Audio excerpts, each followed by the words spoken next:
Well, hello everybody. Welcome to P.B.M. Vending.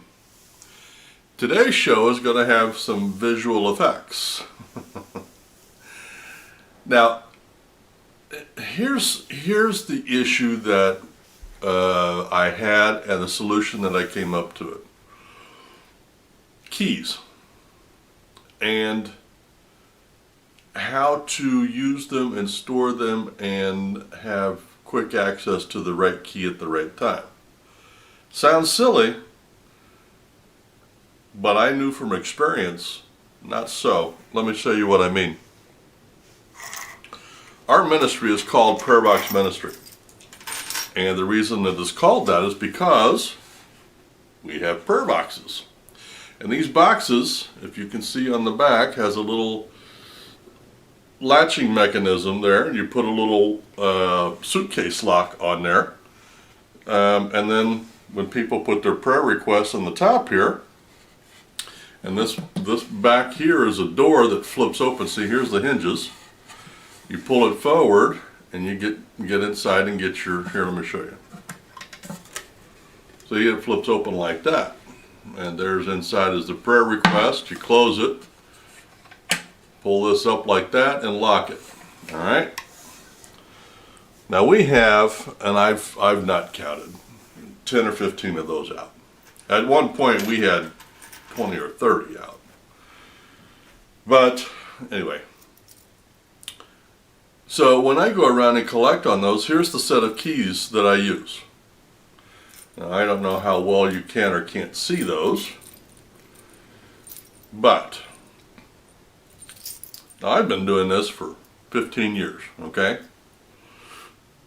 And there's one or two stops where I go to pick up these cards and I have to go through every one of these stupid keys because the lock is just a little bit iffy. So even when I put the right key in there, if I don't turn it the right way, I mean, you know, just a little bit of pressure up, it doesn't open. So it takes me a while. My point is, we only had 10 to 12, 15 boxes, and this is turning into be a nightmare, and it has been for a while. I just didn't know another way to do it. So then we get into the vending business. Now, as you well know, the keys to the gumball machines are rather bulky. Anyway, so I spent countless hours trying to figure out, well, how can I store the keys and then know where they go? Now, before I decided on what I'm going to show you today, I had a different one in a different solution in mind. And there are a couple that would be functional to use. The first one would be to use fingernail polish on the key. As an example, if you took a key and you wrote 1, and then the machine on that, somewhere on the back, with fingernail polish, you would put 1. That would work.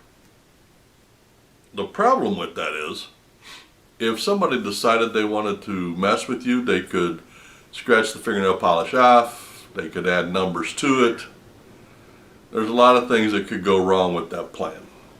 And especially over time. I mean, fingernail polish is good, or indelible markers or whatever, but over time it will wear off, especially if you've got 100 keys, which is what we're going to have eventually. And even if it didn't wear off, and even if you use it, I mean, can you imagine going through 100 keys on a great big ring looking for 13? I mean, it could get unwieldy pretty quick.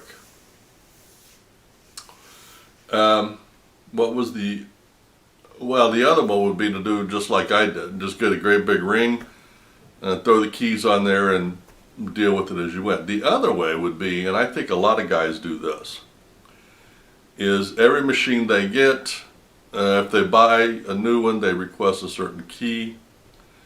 And if they buy used, they send away and get a lock and key for 20 or 25 bucks. so that one key fits all their machines. Which, once we get bigger, might not be a bad investment. But for right here and for right now, I need simple and cheap. So I think that's a thing down the road, but not getting started like this.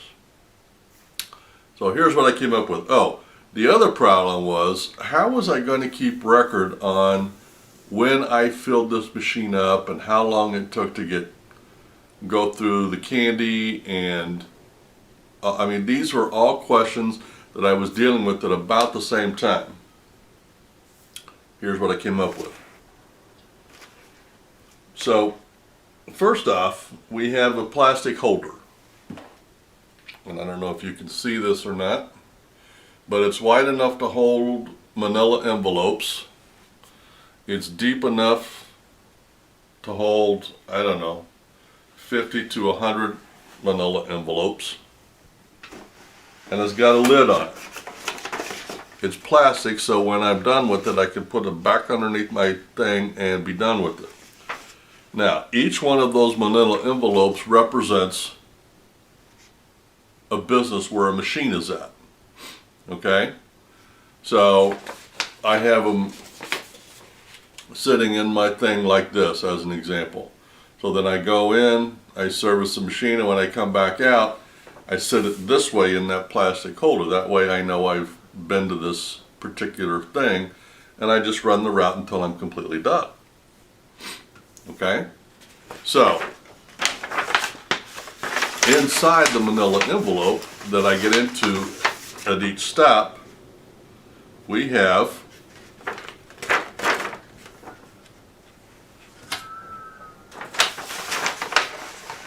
okay, so I pull up to the stop, I pull the envelope out, I get into the envelope, and we have two things: keys and a card. Now the card tells me all about the business, the phone number, what the manager's name is, the date we placed the machine, the type of machine, the candy that's in there, and then on the back of the card we write the last day we put candy in there, you know, and any other notes like, I don't know, slow day, busy day, or busy month, whatever. Now, the keys in this particular one, when I pulled it out, there are two sets of keys. That tells me, before I look at the card, that what I'm looking at is a two-head machine. And when I look at the card, it tells me what kind of candy is in that two-head machine. So I go in, I take my bucket, which I'm going to do another show on that soon. I take my bucket and the candy, and I go in, I take the money out, I clean the outside of the machine, I fill the candy if it needs it, do my pull forward, and I'm done. So I take my bucket back out to the car, I take my keys and my card, put it back in my envelope and sit it in my bucket sideways, because I've already done this account. Now, I've been using this since the beginning and I like this system. There are a couple of things that I don't like about it, and which is probably why at some point I'm going to just start changing locks. When I get a machine, if it's a used machine, I'll just change the locks on the stupid thing. Well, see, the problem with that is that only works if you use all the same machines. I mean, as I sit here and look, I've got a half a dozen triple heads and 3 different machines, 3 different types. 1, 2, actually 5 different types of machines. So to go get keys for those, I mean, now I'm kind of defeating the purpose. But at some point, I would like to have, you know, down from 100 keys down to 5 or 6. So that every machine, I mean, I can carry just a key ring and I have to carry this big plastic. Now, here's a couple of things that I don't like about this system. Number one, the plastic container is perfect because, number one, it's not going to get wet. It's plastic. I mean, it's not going to ruin anything. But I don't like it because I have to sit it in the front seat with me, which is fine, except it takes up a lot of room. I mean, it takes up a whole seat, my whole front seat, which means I can't put an extra machine there to service. You know, if I go into a place and the machine's broken, I don't have a place to put another machine because my back seat's filled with candy and they won't fit in my trunk. So that part I don't like about it. The second thing I don't like about it is I can't keep those in any specific order because, I mean, I can, but over time I'll have to redo the route order as you add new accounts. So this month I could have them all organized in the right order, and then we add 2 new places, and now I have to go in and file them in and try to keep them in the right order. It's not impossible, and it's doable. It's just one more thing to do, you know what I mean? It would be nice if I had just 5 keys to open 100 machines. And even if I've got to try all 5 keys to get into the machine, at least I'll get in and it's only going to be 5 keys. I would rather do that than have this big bulky thing in my front seat. Unfortunately, as I said, to replace each lock is anywhere from $15 to $25, plus the time to go in and do it. And frankly, I don't know how to do that yet. I will learn, I'm sure, but for right now, I don't have a clue how to do that. So,